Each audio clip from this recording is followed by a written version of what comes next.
बंगालच्या उपसागरात तयार होतंय नवं चक्रीवादळ. अरबी समुद्रातील वादळी वारे आणि बंगालच्या उपसागरातील चक्रीवादळाचा महाराष्ट्रावर काय परिणाम होणार? मोन्था नावाचं चक्रीवादळ महाराष्ट्रातील कोणत्या जिल्ह्यांना प्रभावित करणार? सविस्तर जाणून घेऊयात या व्हिडिओच्या माध्यमातून. गेल्या काही दिवसांपासून महाराष्ट्रात अनेक भागांमध्ये वादळी वारे, सोसाट्याचे वारे, त्याचबरोबर विजांच्या कडकडाटासह पाऊस पडतो. याचं कारण म्हणजे अरबी समुद्र आणि बंगालच्या उपसागरात तयार होणाऱ्या मोठ्या हालचाली. अरबी समुद्रात गेल्या काही दिवसांपासून एक कमी दाबाचं क्षेत्र सक्रिय झालेलं दिसतं. याचं कमी दाबाच्या क्षेत्रामुळे मोठ्या प्रमाणात महाराष्ट्रामध्ये अनेक भागांमध्ये पाऊस पडतो. सोसाट्याच्या वाऱ्यांसह विजांचा हा पाऊस बरसताना दिसतो. अरबी समुद्रातील या कमी दाबाच्या क्षेत्रासह बंगालच्या उपसागरात सुद्धा हे कमी दाबाचं क्षेत्र सक्रिय झालेलं आहे. अरबी समुद्रातील कमी दाबाचं क्षेत्र पुढे जाऊन कमी होणार तरी सुद्धा बंगालच्या उपसागरातील कमी दाबाच्या क्षेत्राचे रूपांतर चक्रीवादळात होणार असल्याचा अंदाज वर्तवण्यात येतो.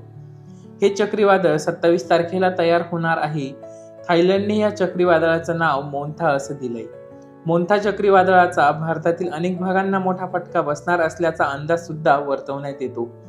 हे चक्रीवादळ तमिळनाडू, आंध्र प्रदेश, पश्चिम बंगाल, महाराष्ट्र, छत्तीसगड, त्याचबरोबर मध्य प्रदेशच्या काही भागांना प्रभावित करणार आहे असा अंदाज वर्तवण्यात येतो. मोन्था नावाचं चक्रीवादळ 27 तारखेला सक्रिय होणार आहे. त्याचबरोबर 2 दिवस या चक्रीवादळाचा प्रभाव महाराष्ट्रातील त्याचबरोबर भारतातील अनेक भागांना जाणवणार असल्याचा अंदाज हवामान विभागाने वर्तवला आहे. विंडी ॲप नुसार चक्रीवादळाची दिशा कशा प्रकारे असणार आहे ते जाणून घेऊयात. 25 तारखेला बंगालच्या उपसागरामध्ये कमी दाबाचं क्षेत्र असणार आहे. 26 तारखेला सुद्धा हे कमी दाबाचं क्षेत्र सक्रिय होणार आहे. 27 तारखेला हे कमी दाबाचं क्षेत्र आणखी सक्रिय होऊन याचं रूपांतर मोन्था या नावाच्या चक्रीवादळामध्ये होणार आहे. मोन्था नावाचं हे चक्रीवादळ पुढे उत्तर पश्चिम दिशेला त्याचा प्रवास सुरू करणार आहे. त्यामुळे उत्तर पश्चिम भागामध्ये या चक्रीवादळाचा मोठा प्रभाव जाणवणार आहे. पश्चिम बंगालमध्ये सर्वात जास्त या चक्रीवादळाचा प्रभाव जाणवणार आहे. याचाच परिणाम म्हणून जोरदार वारे आणि मुसळधार पाऊस या भागांमध्ये पडणार आहे. 27 तारखेनंतर 28 तारखेला हळूहळू उत्तर पश्चिम दिशेला हे चक्रीवादळ आपला प्रवास करणार आहे. 29 तारखेला या चक्रीवादळाचा प्रभाव कमी होणार असल्याचं चित्र पाहायला मिळतं. 29 तारखेला या चक्रीवादळाचा धोका भारत त्याचबरोबर महाराष्ट्रातील अनेक भागांमधून निघून जाणार असल्याचा सुद्धा अंदाज वर्तवण्यात येतो. त्यामुळं 27 तारखेला मोन्था या चक्रीवादळाचा धोका अनेक भागांमध्ये जाणवणार आहे. 2-3 दिवस या चक्रीवादळाचा प्रभाव अनेक भागांमध्ये असणार आहे. ही मोन्था चक्रीवादळाची परिस्थिती. पण हवामान विभागाने महाराष्ट्रातील काही जिल्ह्यांना पुढच्या काही दिवसांसाठी काय अलर्ट दिलेले आहेत ते सुद्धा जाणून घेऊयात. तर 25 तारखेला कोकण त्याचबरोबर उत्तर महाराष्ट्रातील अनेक जिल्ह्यांना येलो अलर्ट जारी करण्यात आलाय. 26 तारखेला कोकण, उत्तर महाराष्ट्र त्याचबरोबर मराठवाड्यातील काही जिल्हे, पश्चिम महाराष्ट्रातील काही जिल्हे येलो अलर्टवर आहेत.